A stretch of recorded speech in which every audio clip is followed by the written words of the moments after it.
ma-mention, ang katong wala na mention, mo kunoy atakihon sa yawa.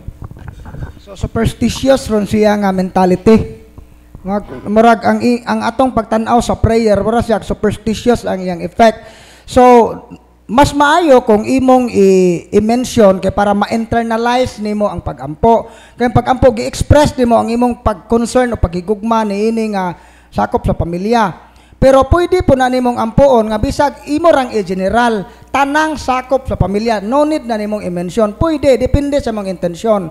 O kung mao man ganin ang imong mindset nga katong di ma-mention, di ma-appeal o protect, so mura stricto kayo ang Ginoo para nimo magical siya nga kuan. Mura bag naay formula di ang prayer nga kung masayop ni siya dili ta maka-receive og kayuhan gikan sa Ginoo. So imbes kay ang pag-ampo makatabang nato, makadaot na hinuon tungod ana nga wrong mindset. Mao titubag. Okay, dugang pangutana, bro, kaming mga PWD or cancer patient, dili ba may ma-deliverance ni Padre mismo? So ang tubag nga ma-deliverance mo tanan, pero dili mo ma-exorcise tagsa-tagsa ni Padre. Kaya lagi akong balikon, ang exorcism, pag-ampo ni siya, si Padre Darwin exorcist, dili healing priest. Basta nagtuo mo si Padre Darwin healing priest. Nakapra na healing priest, bitaw, healing, tumba-tumba na, ang mga di kalakaw, makalakaw. Ang trabaho ni Padre Darwin is exorcist. Unsa ning word nga, unsa nang exorcism? Pag-ampo na siya nga gi-reserve, pag-ampo sa simbahan, nga gi-reserve para sa mga taong nayawaan. So, pero kamong tanan nga na dire, ma-deliverance mo, or kanang initial deliverance prayer. Bisag mayawaan kag madi, pwede ka i-deliverance. Katunay mga sakit, pwede na to i-deliverance. Pero dili gyud mo ma-exorcise ni Padre, tanan. Gawas kung na-possess ka. Kaya ang exorcism nagipag-ampo na nga mapalayas ang yawa nga naghatag og kahasol sa lawas. Karon, duha ka oras baya ng exorcism. Ang kanang solemn exorcism, duha ka oras ng ampuon sa pare para mapalayas ang yawa. Karon og iampo na sa wa mayawa kinsa may palayason wa may suod. So pero kamo tanan nga niya dire labi na sa mga masakiton, katong naay mga sakit, ilain na ni Padre unyang hapon kay siya'y mangunay og anointing ana or di ba kaha naay pare nga maoy mo hatag sa anointing of the sick. Unya naapoy katong mga way sakit nga gustong magpa-anoint pod naay anointing o exorcism of senses. So katong mga na-late nga wa maseminar, pwede ra to sila ma-appeal sa exorcism of senses. Deliverance prayer gihapon na. So kitang tanan dire maampuan tang Padre Darwin. Maampuan pagyud tag deliverance prayer tanan, pero dili tanan ampuan sa exorcism. Kay sigurado ko nga kamong tanan nga na dinhi dili mo possess tanan. Simba ko ingani kada possess tanan ano sa ama ta mahuman. Ano mo tutubag sa pangutana. Okay, nya atong hibaluan nga ang anointing of the sick sakramento na. Oh. Ang deliverance is only sacramentals. Padayon bro, ang pangutana, akong anak Brad, babae, nakakita og shadow sa balay og sa eskwelahan. Unsa may among buhatan? So isulti lang na sa deliverance minister nga problema unya kung ang imong bata maglisod og istorya ubani mas maayo tong ang ginikanan maoy mo explain sa deliverance minister kay naman goy mga bata nga mauwaw ba. So kamo ang mo explain nga Brad kanang kining hong bata ba nani mga makita open ang third eye ani sa among bay o sa eskwelahan na siya makita.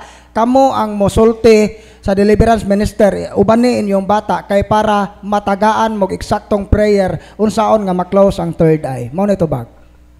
Okay, katunan ni pangutana ikaway-kaway lang ako lay mo dool. Okay, dugang pangutana Brad, pwede ba na mo dad-on diri ang dunay cancer nga bedridden og ipahiling deliverance? Pwede kung makaya ninyo, pero ang mahatag na to ana is deliverance prayer o kanang hilog. So pero kinahanglan bagyod dad-on na dire. So ang tubag dili gyud unta kinahanglan. Tanang mga masakiton no need na nga dad-on dire. Una dili man ni ospital. Nga ikaduha pod dili man pod tanan nga sakit is iya sa yawa. So ang importante ra gyud ana nga naamoy mga masakiton bedridden kung makasulti pa pakumpisala at tua inyong pa-express pakumpisala og ipahilog. So na-explain naman tala ni Bro Leo ganiha ang hilog nga kanang hilog di na para tiwas ha.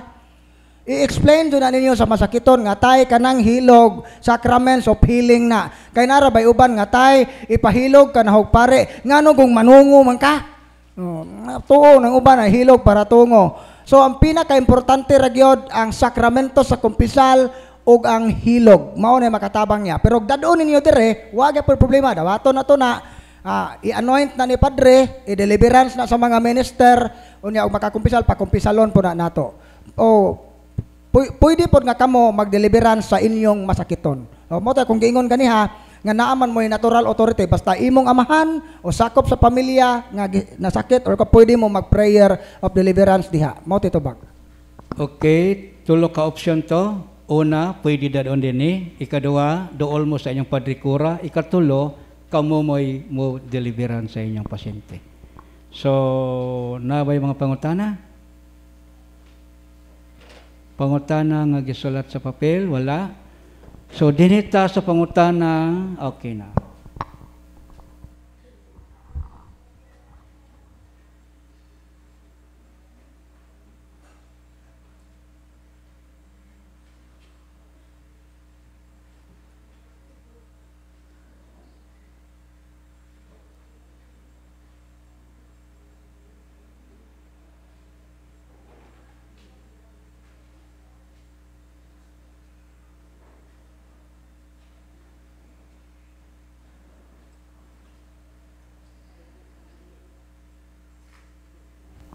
Okay, nindot ng pangutana, Brad.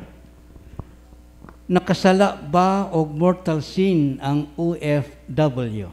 Seaman, labi na kung dili kasimba kada Domingo.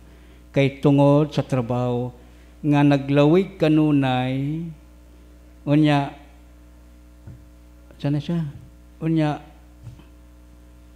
sa internet, walay access sa internet, okay. Unya, walay access sa internet, og naaman gani hinay sab. Salamat. OFW. Okay, OFW, nakasa ba og, ang pangutana, nakasa ba og mortal sin? Sin, kung dili makasimba kada Domingo. Kung di Domingo. makasimba sa madomingo ang usa ka OFW. So, ato sa unang klaruhon, kining gitawag na to mortal sin. Kanusa man ta makasa og mortal sin. Dunay tulo ka kondisyon aron mamahimong mortal ang maong sala. Number 1 is kinahanglan ang unang kondisyon aron mahimong mortal ang sala, grave matter o serious matter o grave act. Unsa may example ana? Kanang 10 commandments seryoso na nga buhat. Kung ato nang supakon kanang napo kasugo nakahimo ta grave act o grave matter. Unang kondisyon na dili paigo nga grave matter Naay tulo ka kondisyon aron mahimong mortal. Ikaduha, full knowledge. Nahibaw ka nga sa nang butanga. Kahibaw ka nga sa nang butanga. Ikatulo, dili pinugos ang pagbuhat sa sala, kundi kabubuton gyud. Giplano, intentional ang pagbuhat sa maong sala.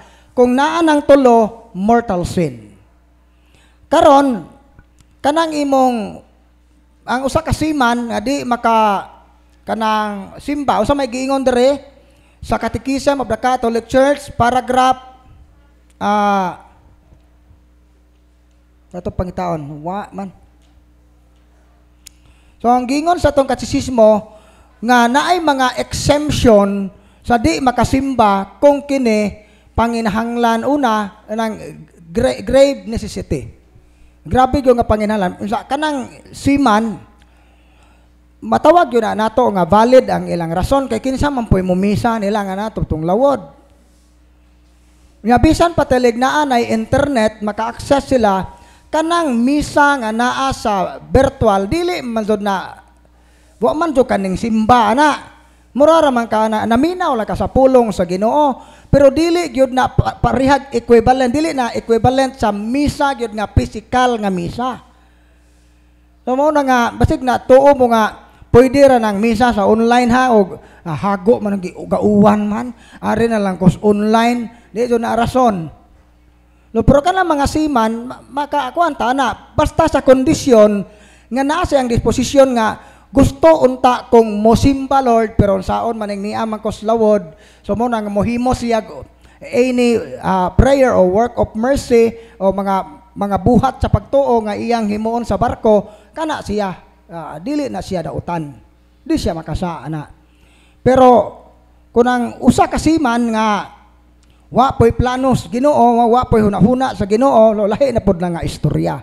Pero kung ang iya lang nga gusto ta siyang mosimba pero di siya kasimba kay naa siya sa barko, dili na siya mortal sin. Kay kinsa man lagi po'y mumisa.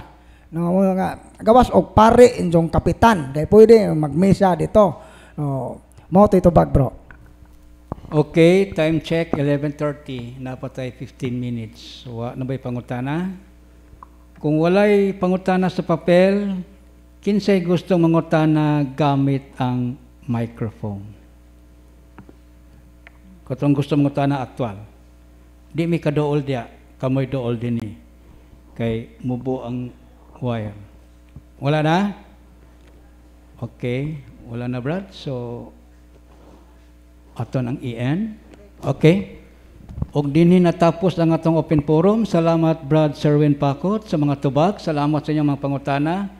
Maniudto ta, nya aya kalimot balik ta 12:30 to 12:45. Basahon ang intention mas. Maayong paniudto kanatong tanan.